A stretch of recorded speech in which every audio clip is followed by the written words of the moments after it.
सबसे पहले संबित पात्रा, आरोप यह लगाया जा रहा है कि यह भी आप लोगों ने एक साजिश तैयार की है क्योंकि गुजरात में आप डर रहे हैं। देखिए श्वेता जी, ये तो हमेशा से ही आम आदमी पार्टी कहता रहा है।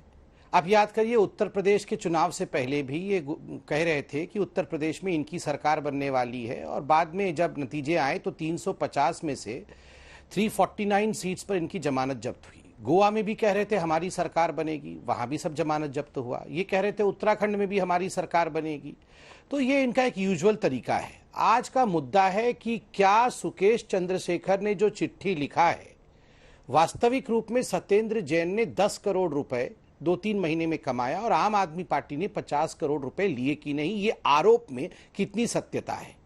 देखिए, जहां तक आरोप का विषय है, याद करिए, ये वो अरविंद केजरीवाल है जिन्होंने अपने प्रारंभिक दिनों में एक अटैची दिखाया था कि इस अटैची में शीला दीक्षित के खिलाफ सब कुछ है, जिस दिन मैं सत्ता में आऊंगा ये अटैची खोल दूंगा और शीला दीक्षित तिहाड़ जेल में होंगी। अटैची कभी खुला नहीं। इसलिए कितनी आरोप में सच्चाई है, कितनी सच्चाई नहीं है, उसके विषय में बताने वाले अरविंद केजरीवाल जी कोई नहीं है। जहां तक सुकेश चंद्रशेखर का सवाल है, जो चिट्ठी आपने भी दिखाया और हम लोगों ने भी दिखाया, इसमें बड़े स्पष्ट रूप से एक मनी ट्रेल, जो हवाला ट्रेल होता है, कलकत्ता के माध्यम से ये ट्रेल दिया गया है। कितनी बार जेल में मिलने आए, कब कब जेल में मिलने आए, ये कोई आज के जमाने में छिपता नहीं है। जेल मंत्री जेल में सुकेश चंद्रशेखर से मिले या नहीं मिले, ये ट्रेल जो चतुर्वेदी तक गया है, ये गया है या नहीं गया है, ये ईडी इत्यादि जांच कर रही है। दूध का दूध और पानी का पानी हो जाएगा। मैं सिर्फ इतना जानना चाहता हूं, जहां तक अरविंद केजरीवाल बोल रहे हैं ध्यान भटकाने के लिए ये चिट्ठी लिखा गया है, आप इस चिट्ठी में डेट देखिए, 7 अक्टूबर का ये चिट्ठी है। मतलब लगभग आज से 1 महीने पहले का, लगभग उस समय मोरबी की घटना नहीं हुई थी, कोई ध्यान भटकाने की चेष्टा नहीं थी। और आपको मैं बता दूं, उनके वकील आएंगे तो उनसे पूछेगा, क्योंकि अखबार में आज छपा है कि ये जो चिट्ठी का मेन कंटेंशन है कि मेरे जान को खतरा है, मेरे पे थ्रेटनिंग है, लिखा भी हुआ है, subject complaint of threat and pressure from Satyendra Jain, आप जेल चेंज करिए। और आज आप जानते हैं कि सुप्रीम कोर्ट ने भी जेल चेंज किया है।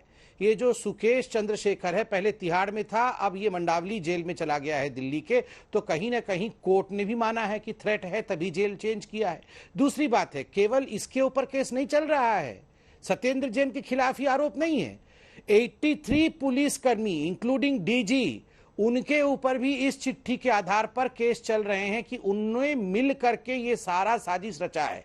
पैसा केवल सत्येंद्र जैन को नहीं, अधिकारियों को भी जाता था, वह भी केस चल रहा है। अगर इतना आपको लगता है जाल बिछाया गया है, मोरबी से 1 महीने पहले किसको पता था कि पुल गिरने वाला है और यहां ध्यान भटकाना है। देखिए, जेल अभी तक बेल नहीं मिला है सत्येंद्र जैन को, याद रखिए। संजीव, अभी तक जेल 4 महीने हो गए जेल के अंदर है। जी संजीव झा, कब तक एक विक्टिम कार्ड के पीछे छुपेंगे? अगर ये सारी चीजें निकल कर सामने आती हैं तो हर चीज कैसे रंजिश हो सकती है राजनीतिक? अब देखिए, मुझे लगता है कि बीजेपी के बहुत बड़े पैंतरे और कई बार आजमाए गए हैं, और उसका मैं डिटेल आपको देता हूं कि किस तरह से बीजेपी ये पैंतरा अपनाता है। जब मैं कह रहा हूं कि मोरबी में इतनी बड़ी दुर्घटना हुई है, पूरा देश शन है, और भाजपा किस तरह से इसकी लिपापोती कर रही है, उससे डाइवर्ट करने का एक तरीका बीजेपी पैंतरे करती रही है। एक बात बताइए कि आज ये देश का प्रधानमंत्री का साख इतना गिर गया कि एक ठग का सहारा लेना पड़ रहा है। अब अगर मान लीजिए कि वो ठग इतने ऑथेंटिक है, तो सबसे पहले उसने क्या कहा था? उसने कहा था कि मैं गृह मंत्री से मेरी दोस्ती है, और फोर्टिस के मालिक को 200 करोड़ रुपए ठग लिया था। और जबकि ये ठगी हुई थी, पैसे हवाला के जरिए गए थे, तो फिर क्या ये हवाला का पैसा देश के गृह मंत्री अमित शाह जी के घर गया? इसकी जांच होनी चाहिए। तीसरी बात कि इतनी दोस्ती, इसका मतलब एक ठग इसलिए बचता रहा क्योंकि भाजपा का उस पर संरक्षण था। इसका मतलब है कि भाजपा का ठग से बहुत बड़ा प्रेम है। और मैं आपको याद दिलाता हूं, ये पैंतरे में क्यों कह रहा हूं। आपको याद होगा, जब पंजाब में चुनाव हार रहा था, तब बीजेपी हार रही थी चुनाव, तो कुमार विश्वास को आगे ले आए और उनके कंधे पर बंदूक रखकर क्या क्या नहीं कहलवाया गया। लेकिन पंजाब की जनता ने इनको सबक सिखाया। आज गुजरात में ये बुरी तरह हार रहे हैं, तो इसीलिए एक ठग का अब सहारा लेना भारतीय जनता पार्टी शुरू करी है। कल तक जो एक जिस तरह की घटना गुजरात में हुई, उसकी चर्चा हो रही है और होनी भी चाहिए, इसलिए कि ये बड़ा ही सनसनीखेज और बहुत बड़ी दुर्घटना थी। तो अब भाजपा पूरी तरह एक्सपोज हो रही है, तो एक डाइवर्जन करने की कोशिश की जा रही है।